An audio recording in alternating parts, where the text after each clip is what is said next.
নতুন আরেকটা ভিডিওতে সবাইরই স্বাগতম। আজকে আকাশের অবস্থা তেমন একটা ভালো না। সারাদিন মেঘ করে আছে, রোদ্রুর কোনো দেখা নেই। আজকে যেন রোদ বারোতেই লজ্জা পাচ্ছে।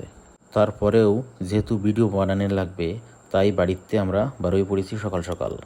আজকে চলে আসলাম যশোর জেলার কেশবপুর উপজেলার শোলগাতি গ্রামে। এই জায়গায় আসেও দেখি যে আকাশের সেই একই অবস্থা। যাই হোক, আর বেশি কথা কব না, এবার মূল ভিডিও দেখাই। এই গ্রামের পাশ দিয়ে বয়ে গেছে একটা নদী। এখন এটিকে নদীকলি বুলবে। আগে নদী ছিল, কিন্তু পলি পুড়িয়ে পুড়িয়ে এটি এখন খালে পরিণত হয়েছে। এই খাল পার হওয়ার জন্যই এখন একটা আবার ব্রিজও তৈরি করেছে। এই খালের দুই পাশ দিয়ে যাওয়ার জন্যই রাস্তা তৈরি হয়েছে। খালের জল শুয়ে যেয়ে খালে এখন চর জেগে গেছে।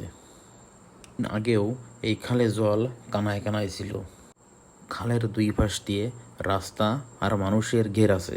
খালের জল এখন এতটাই শুকিয়ে গেছে যে মনে হচ্ছে এক লাফ দিয়ে খালের এপারের দিয়ে ওই পারে চলে যাওয়া যাবে না। খালের দুই পাশে ডোঙা বান্ধিয়ে আছে কৃষকরা। আমাগে এলাকায় এটারে ডোঙা কয়, কোনো কোনো এলাকায় আবার নৌকাও কয়। এইবার খাল কাটছে, তাই এইটুকু জল আছে। যদি খাল না কাটতো তাহলে এই জলটুকু থাকতো না, খাল একদম শুকিয়ে যেত।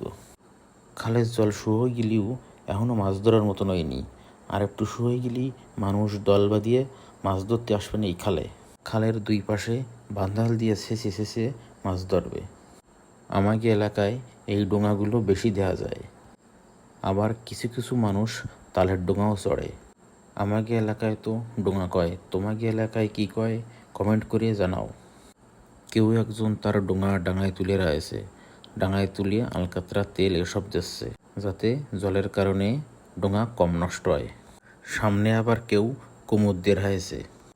কোমর দেয়া মানে ডালফালা এক জায়গায় কিছু জড়ো করে রাখা, যাতে জল শুকিয়ে গেলি বিলির মাছ সেই ডালের মধ্যে এসে পড়ে। আর পরে জল একদম শুকিয়ে গেলি তখন সেই জল ছেঁচিয়ে তারা মাছ ধরবে। এই কোমর সাধারণত খাল শুকিয়ে আসতে লাগলি দেয়। এই কোমরে ছোট মাছের থেকে বড় মাছ সব মাছই ধরা পড়ে। যাই হোক, মেলার সময় ধরে বকবক এড়েছি, আর বেশি বকবক এড়ব না, কারণ বেশি বকবক এড়লি মানুষ পছন্দ করে না। এই ছিল ভিডিওর প্রথম অংশ। ভিডিওর পরের অংশ এর পরের পর্বে আসবে। ভিডিওতে চেষ্টা করেছি গ্রাম বাংলার প্রাকৃতিক সৌন্দর্য, খাল বিলের ভিডিও তুলে ধরার জন্য। ভিডিও কেমন লাগলো অবশ্যই কমেন্ট করে জানাও।